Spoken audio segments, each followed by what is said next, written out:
You're driving home after work when your car suddenly makes a noise you've never heard before. Not loud. Not dramatic. Just different. And instantly, your whole mood changes.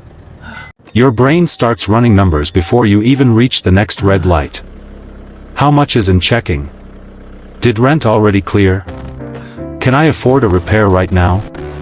And if it's bad, what happens next? That feeling right there? Most people think it's about cars. It's not. It's what happens when your entire life has zero financial shock absorbers.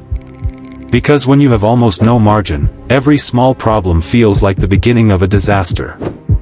And here's the strange part nobody talks about. The goal isn't becoming rich. The first real financial transformation usually happens around one very boring number. $20,000. Not because $20,000 is magical. Not because it solves every problem. But because somewhere around that line, your brain stops treating every inconvenience like a potential life collapse. And once that happens, your decisions start changing in ways that quietly alter your entire future. Stick with me, because this is the part most people completely misunderstand about money. You've probably had moments where your bank account controlled your emotional state without you realizing it. You open your banking app before ordering food. You wait until payday to fill your gas tank completely. You hesitate before answering unknown phone numbers because surprise bills feel emotionally dangerous. And after a while, you adapt to it. You start calling it being responsible. But your nervous system doesn't experience it as responsibility. It experiences it as uncertainty. That's why even small emergencies feel so heavy when your savings is low. A flat tire isn't just a flat tire. It becomes a chain reaction. Now you're calculating late fees, credit card balances, next week's groceries, and whether missing one payment will ruin the month. And this is the part nobody teaches you in school. Financial stress isn't only about the amount of money you have. It's about how many mistakes your life can survive. If your entire system breaks every time something unexpected happens, your brain never fully relaxes. You stay in reaction mode. Always recovering. Always resetting. Always telling yourself next month will finally be different. But here's where it gets interesting. Around the $20,000 mark, something subtle starts happening psychologically. Emergencies stop feeling personal. That's the shift. A car repair becomes annoying instead of catastrophic. A medical bill becomes inconvenient instead of terrifying. You stop interpreting every financial setback as proof you're failing at adulthood. And that changes your behavior more than most salary increases ever will. Because once your brain feels safer, you make calmer decisions. You stop panic selling investments. You stop overdrafting over temporary problems. You stop accepting terrible jobs purely out of desperation. And suddenly, you're operating from stability instead of survival. There's actually research behind this. Behavioral economists have found that scarcity changes how your brain processes decisions. When money feels scarce, your mental bandwidth shrinks. You become hyper-focused on immediate problems. Long-term thinking gets harder. Planning gets harder. Impulse control gets weaker. Not because you're irresponsible. Because your brain is trying to survive uncertainty as efficiently as possible. And this is why financial advice often feels useless when you're stressed. People say things like, just invest consistently. Just budget better. Just think long-term. But your brain struggles to think long-term when one bad week could destabilize your entire life. That's why the first $20,000 matters so much.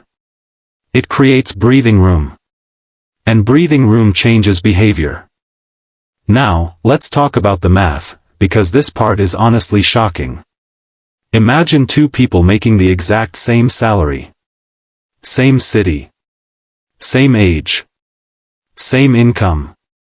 One person has $1,200 saved. The other has $20,000 saved. A $2,000 emergency hits both of them.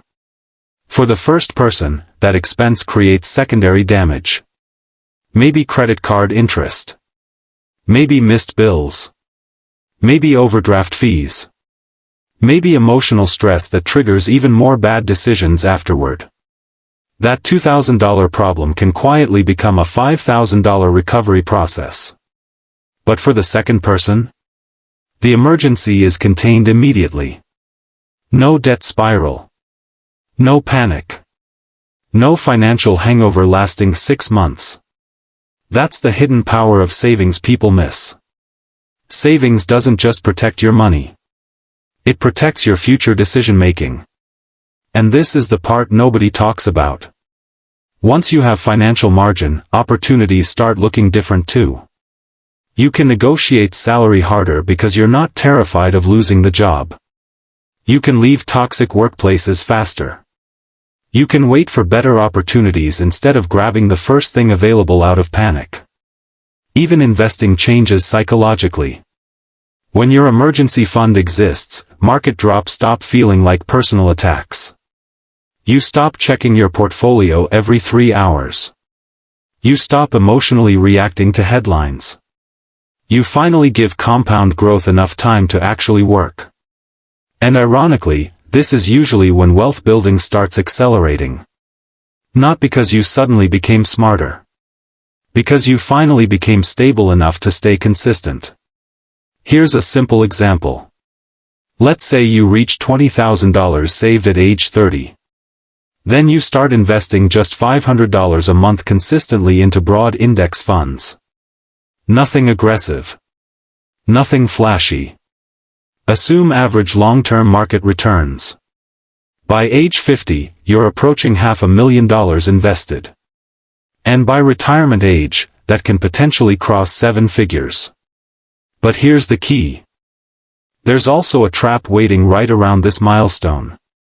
A lot of people hit their first serious savings number and immediately upgrade their life. Better apartment.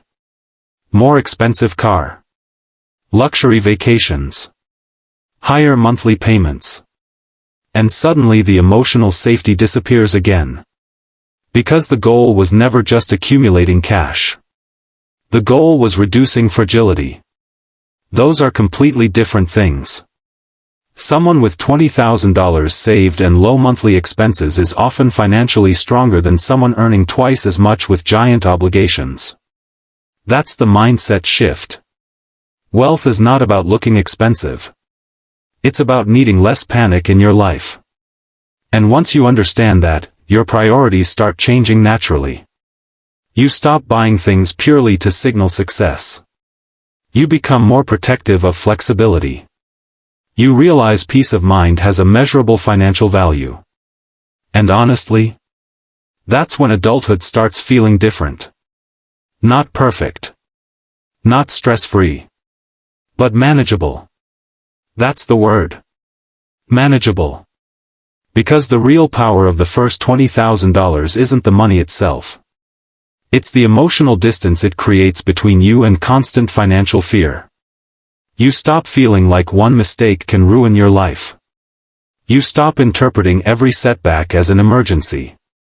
And over time, you slowly become the kind of person who expects stability instead of chaos. That identity shift changes almost everything afterward.